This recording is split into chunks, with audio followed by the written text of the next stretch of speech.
기도하고 시작하겠습니다. 사랑 많으신 하나님 아버지 감사합니다. 오늘 우리가 또 하나님의 말씀, 하나님의 마음 나누려고 여기 모였는데 주님, 우리가 말씀 들을 때에 하나님의 그 마음 알아 당신의 사랑과 이 백성을 향한 하나님의 한없는 긍휼과 자비를 깨달아 할 수 있도록 인도해 주시옵소서. 주님 감사합니다. 우리를 구원하신 예수 그리스도의 이름으로 기도드렸습니다.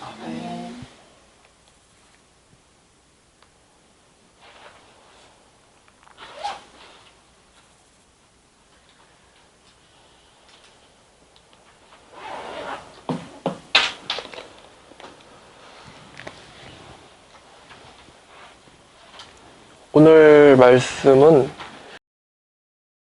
예수를 따르려면 다 버리고 따라야 라는 제목으로 여러분에게 말씀을 드리고자 합니다.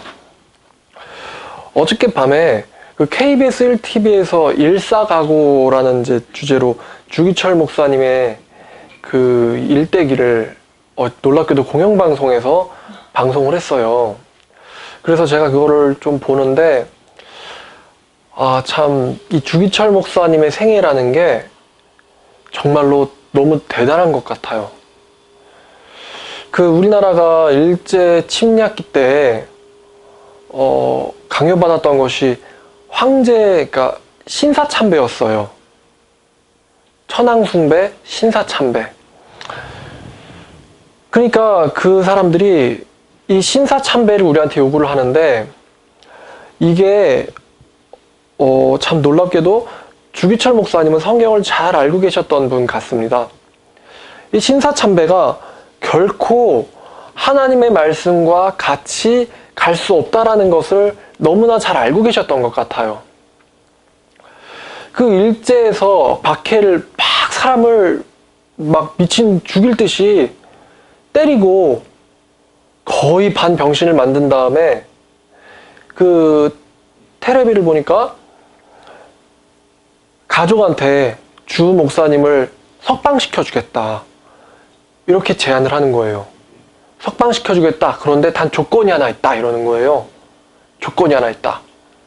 그러니까 그 주기철 목사님의 어머니와 또 주기철 목사님의 아내와 또 아들, 이 아들이 도대체 그 조건이 뭔가 라고 들어보고 주기철 목사님을 만나서 설득을 시켜라 라고 해서 주기철 목사님을 설득하려고 그 경찰서 지하로 들어갔어요. 그랬더니 그 주기철 목사님이 팔이 이렇게 묶인 상태로 공중에 매달려 있는데 온몸에 막 상처가 가득한 거예요. 피가 철철 흐르고. 그러니까 그 모습을 철장 너머로 본 엄마와 아내와 그 아들의 그 심정이 어땠겠어요. 그러니까 그때 일본 애들이 정말 잔인한 방법을 쓴 거예요. 잔인한 방법을. 뭐냐. 그렇게 고문당하는 모습을 가족들한테 보여주면서 가족들에게 그 동정심과 그 사랑을 이렇게 자꾸 자극해가지고 가족들을 통해서 주기철 목사님을 설득시키려고 하는 거예요. 말씀을 주기철 목사님도 암송하고 계셨어요. 끄덕거리는 게 이게 무서운 거예요. 그러니까 저는 그 얘기를 보면서 딱 뭐가 떠오르냐면은 그러니까 주기철 목사님이 하신 말씀이 이 일사각오라는 말이에요. 일사각오. 한 번 죽는다. 그 각오로 산다. 죽더라도 나의 이 신념과 신앙은 누구도 바꿀 수 없다. 변케할 수 없다. 제가 좋아하는 게 위인전기예요. 일제시대 때 수많은 기독교인들이 순교를 당했어요. 그러니까 일본이 우리에게 순교의 길을 열어준 나라기도 해요. 근데 그 당시에는 어떤 위인전기를 보면은 장로님이 그러니까 일본 순사가 목사님을 죽이려고 왔어요. 그러니까 목사님이 죽어야 되는데 그 총구 앞을 장로가 가로막은 거예요, 그러고. 그러니까 그 장로님이 목사님 죽기 전에 먼저 총을 맞아 죽고 그 장로님 죽은 다음에 목사님도 총을 맞아 죽었어요. 이러한 박해와 고문들 속에서도 한국 교회의 지도자들은 꿋꿋이 신앙을 지켜왔습니다. 근데 정말 가슴 아프게도 이 주기철 목사님 같은 훌륭한 분을요, 그때 대한예수교 장로회에서 어떻게 처리를 했냐면은 목사직에서 파면을 시켰어요. 이제 너는 우리 소속 노회의 총회의 목사가 아니다. 넌 더 이상 목사가 아니다. 그렇게 해서 물질적으로 사례비도 끊고 해서 물질적으로도 시련을 주고 또 명예로서도 더 이상 목사가 아니니까 명예로서도 치명타를 가하고 고문까지. 그러니까 한국교회가 그때에 오히려 일제편에 서서 천황숭배를 오히려 앞장섰던 것 같은 그런 사람들도 있었습니다. 아마 그들 논리가 뭘지는 좀 예상이 돼요. 분명히 로마서 가져왔겠죠. 각 사람에게 권세는 하나님께서 주신 것이니까 일제의 권세도 하나님이 주신 거니까 일제에게 순복하자. 성경을 완벽하게 잘못 해석한 거죠. 그 말은 어떨 때나 해당되냐면 우리가 주님을 향한 그 신념이 지배받지 않는 한에서 해당되는 거고요. 주님을 향한 신념이 위배될 경우에는 모든 그 말들은 부차적인 게 돼요. 그러니까 오히려 하나님을 위해서, 민족을 위해서, 나라를 위해서 앞장서야 될 교회 지도자들이 오히려 교회의 정말 참다운 지도자를 박해하는 이러한 상황이 일어났었던 겁니다.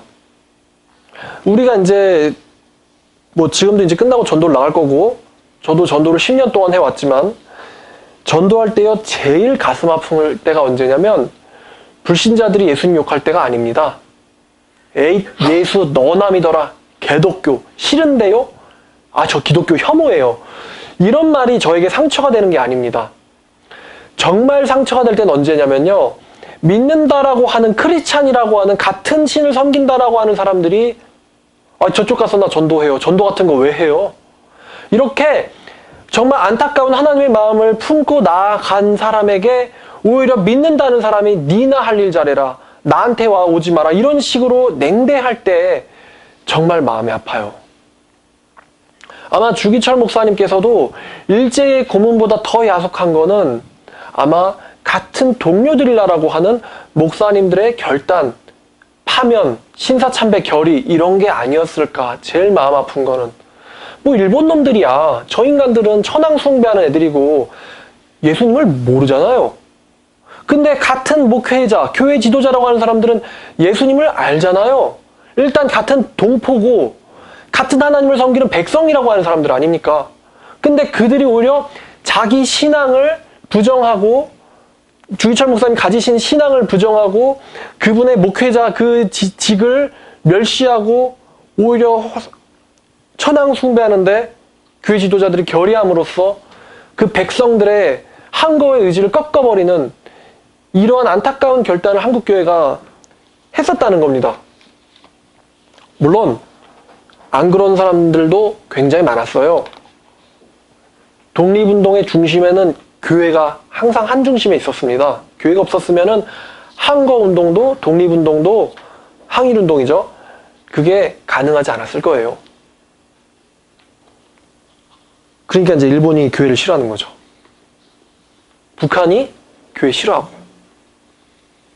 왜? 진리 앞에 비진리는 물거품이거든요. 그러니까 진리가 빛나지 못하도록 가리는 방법밖에 없죠. 그렇다고 해가 가려지나? 그쵸? 성경에서도 그러한 예가 있는데 역대하를 보시겠습니다. 역대하는 열왕기 상하 다음에 있어요. 역대하 18장 보시면은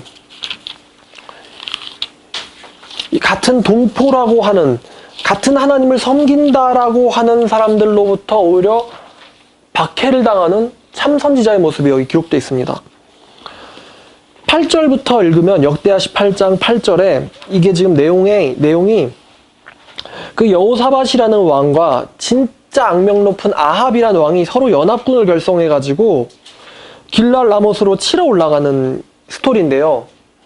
길랄 라못으로 치러 올라가기 전에 이 전쟁이 어떻게 될까 하고는 선지자를 불렀어요. 18장 역대하 18장 8절을 보니까 이스라엘 왕이, 그러니까 이 이스라엘 평안을 예언했어요. 뭐라고 했냐면은 4절 보니까 내가 또 유다의 왕 여호야김의 아들 여고니아와 바벨론으로 간 유다 모든 포로를 다시 이곳으로 돌아오게 하리니 이는 내가 바벨론 왕의 멍에를 꺾을 것임이라 여호와의 말씀이니라 라고 예언을 했어요. 선지자 예레미야가 여호와의 성전 앞에 서 있는 제사장과 모든 백성들이 보는 앞에서 선지자 하나냐에게 말하니라. 선지자 예레미야가 말하니라. 아멘. 여호와께서는 이같이 하옵소서. 여호와께서 내게 예언한 말대로 이루사 여호와의 성전 기구와 모든 포로를 바벨론에서 이곳으로 되돌려 오시기를 나는 원하노라. 그러나 너는 내가 네 귀와 모든 백성의 귀에 이르는 이 말을 잘 들으라. 나와 너 이전의 선지자들이 예로부터 많은 땅들과 큰 나라들에 대하여 전쟁과 재앙과 전염병을 예언하였느니라. 평화를 예언하는 선지자는 그 예언자의 말이 응한 후에야 그가 진실로 여호와께서 보내신 선지자로 인정받게 되리라. 그러니까요, 선지자 하나냐가 선지자 예레미야의 목에서 멍에를 꺾고는 모든 백성 앞에서 하나냐가 말하여 이르되 여호와께서 이와 같이 말씀하시니라. 내가 2년 안에 모든 민족의 목에서 바벨론의 왕 느부갓네살의 멍에를 이와 같이 꺾어버리라 하셨느니라 라고 말을 했어요. 하매 선지자 예레미야는 자기의 길을 가니라. 이 선지자 예레미야가 간 자기의 길이 어떤 길입니까? 바로 충신의 길입니다. 선지자 예레미야가 간 자기의 길은 모든 참된 신자가 가야 될 십자가의 길입니다. 길이었어요.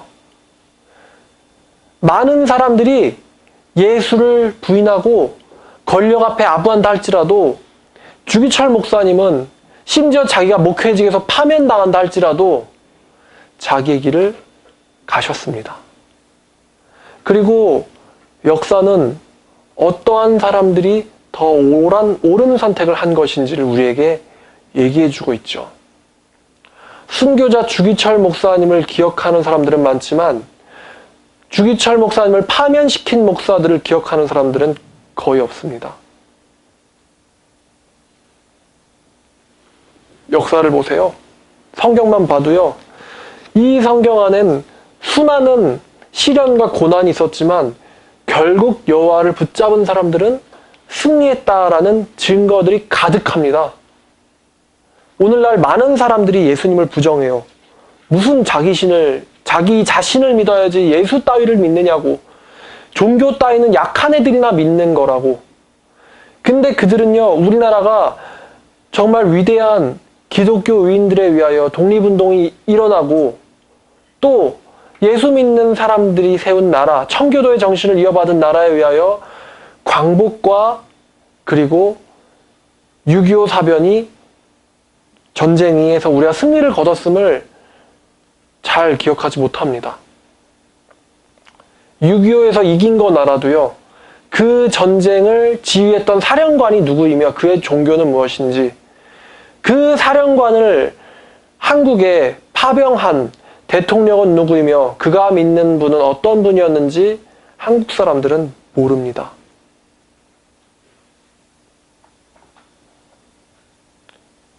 성경에 기록된 진리와 자유를 위해서 수많은 하나님의 사람들이 목숨을 버렸고 피를 흘렸어요.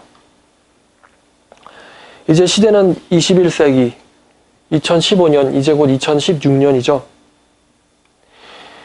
이런 주기철 목사님과 같은 신앙을 가진 목회 지도자들과 또 그러한 그를 따르는, 하나님만을 따르는 참된 성도들이 너무나 절실히 요구되는 시대를 우리는 살고 있습니다. 제가 얼마 전에 드렸던 말씀에서 그 사도 바울은 참으로 똑똑한 사람이다 라는 얘기를 드렸는데, 얼마나 똑똑하면은 좀 간사하다 할 정도로 똑똑한 사람이다. 왜냐? 사도 바울은요, 하늘 상급과 땅의 영광에 대해서 명확하게 그 질적 차이를 알고 있었어요. 땅에서 나아가는 모든 자들아 나를 떠나 가라 말하리라. 이렇게 주님께서 좁은 문의 비결을 우리에게 알려주셨어요. 왜 좁습니까? 가지고 갈 수가 없기 때문에 좁은 거예요. 가지고 갈 수 없기 때문에 좁은 거예요. 가져갈 수 없기 때문에.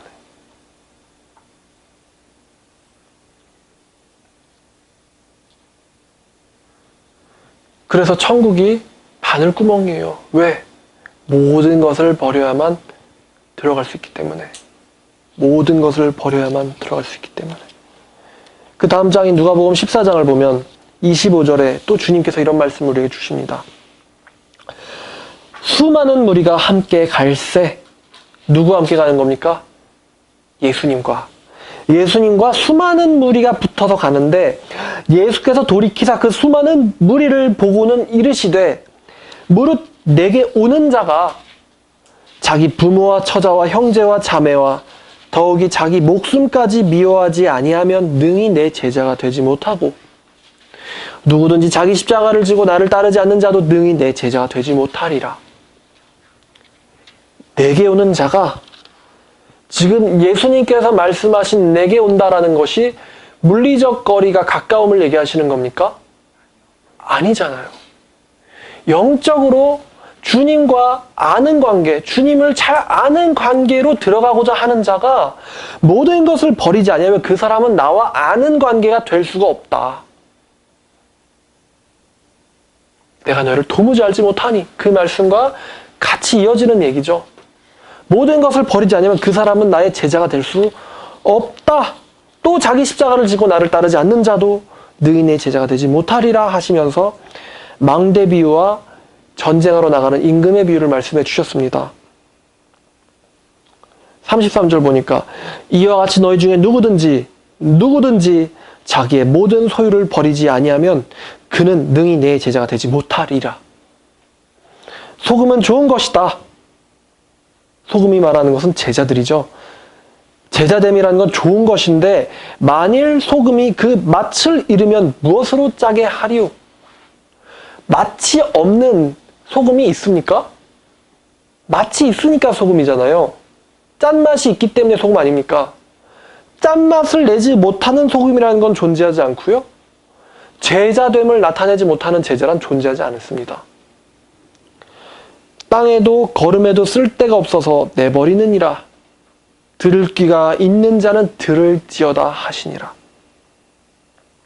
이 말씀은 계시록에서 7교회에 비해서 많이 계속 나오는 말씀이죠.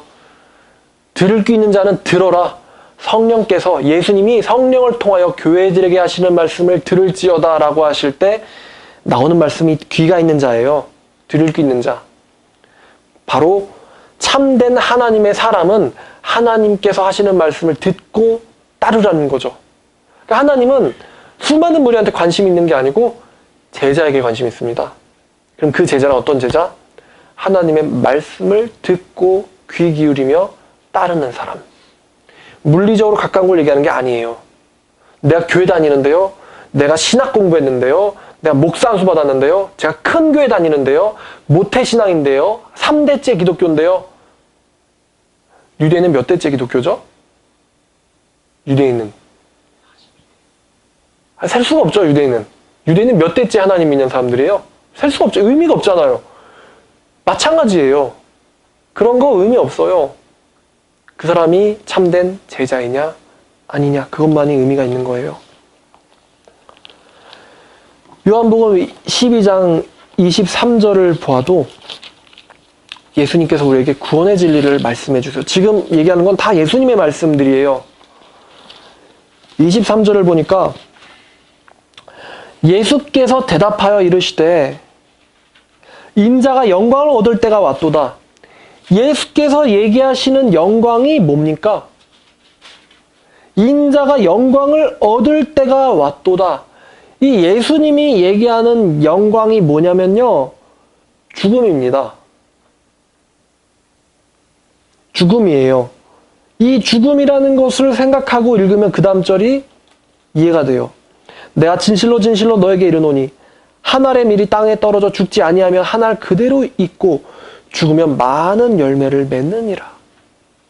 죽는 척하는 게 아니라 죽으면 많은 열매를 맺는다.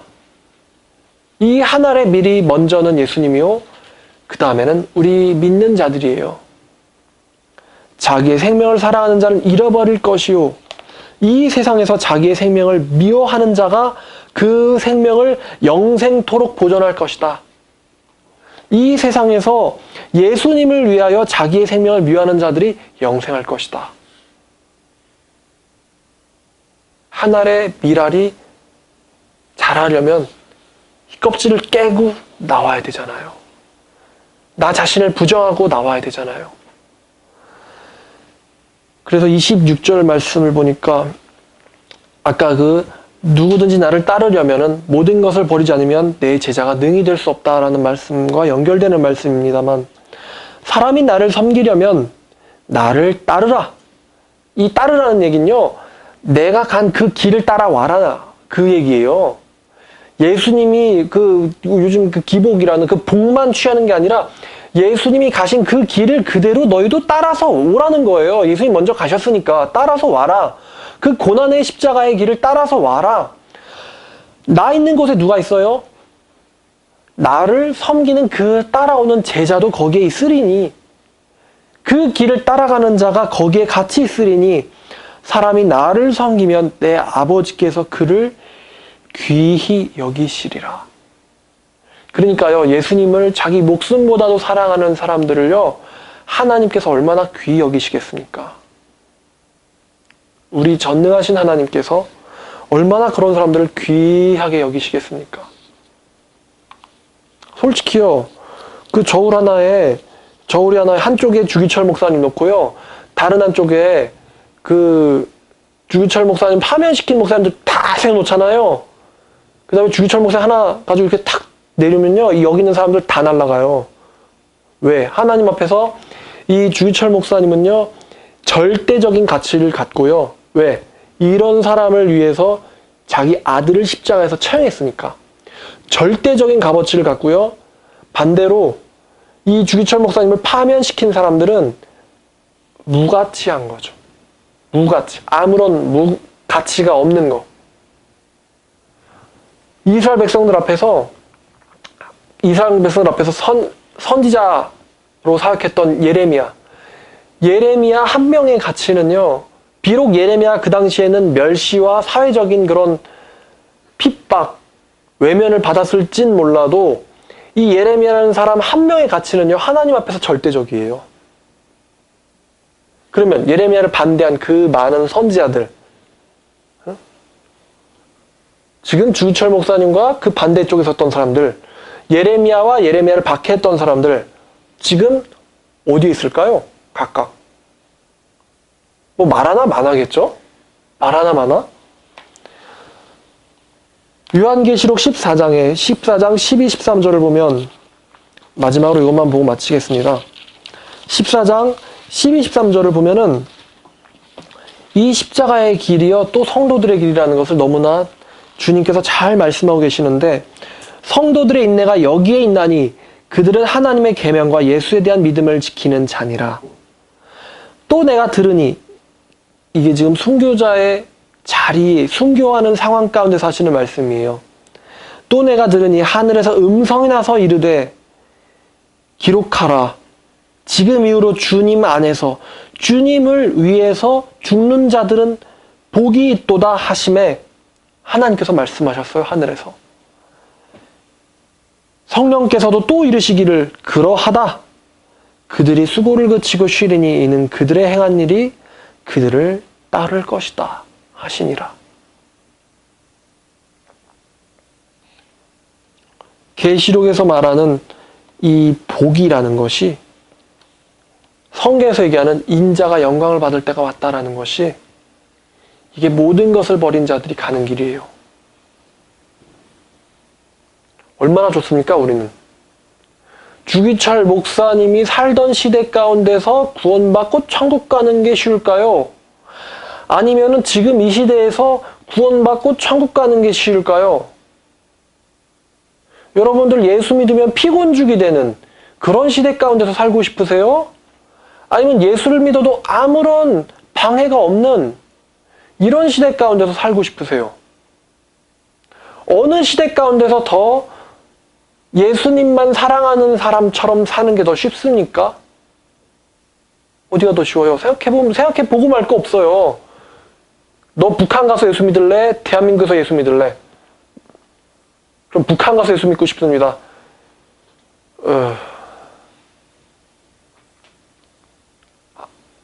막 오죠, 막.